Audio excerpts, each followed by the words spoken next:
Уважаемые читатели, библиотека филиал номер 1 продолжает акцию «Подвигом славны мои земляки».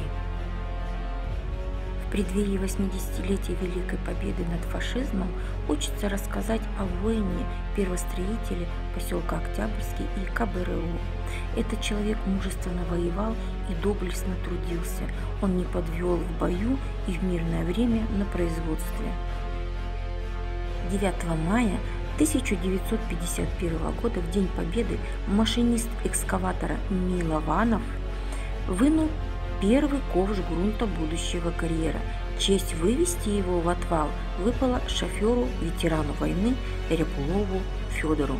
Началась, как говорят горняки, вскрыша. Позже, когда добрались до руды, ее сортировали вручную бригады, в составе которой трудились ветераны войны Ергалиев, Жестовский, Зеленков, Фоменко, Худяков, Шахматенко, Еремчук. Рябулов Федор Михайлович.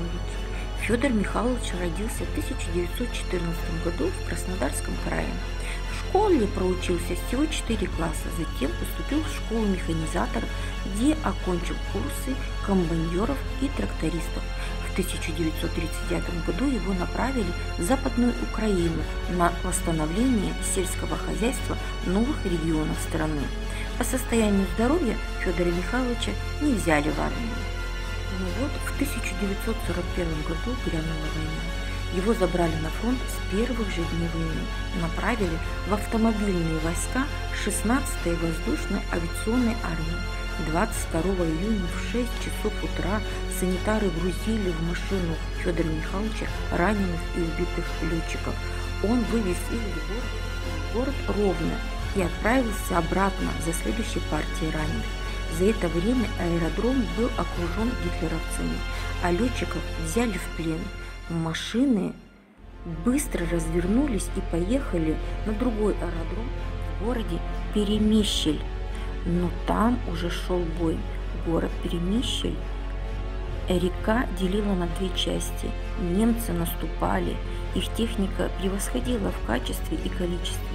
Хоть наши части отступали, все же удалось перебросить уцелевшие самолеты и технику вглубь тыла, город Винница, где часть была пополнена самолетами, а Федор Михайлович под свист автоматных очередей, под бомбежки делал свое дело, перевозил раненых в тыл, а на фронт доставлял провизию и боеприпасы. Так отступали до самого Киева. Город долго держался, но отстоять его не удалось, его сдали фашистам.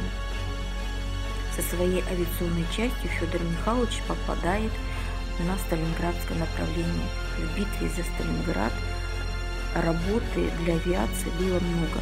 Город сплошное пожарище, дым заволок все небо. За годы войны Федор Михайлович был 2 раза контужен. Да, он не ходил в бой, но какое надо иметь мужество вести в грузовике несколько тонн снарядов, а за тобой охотятся немецкие штурмовики.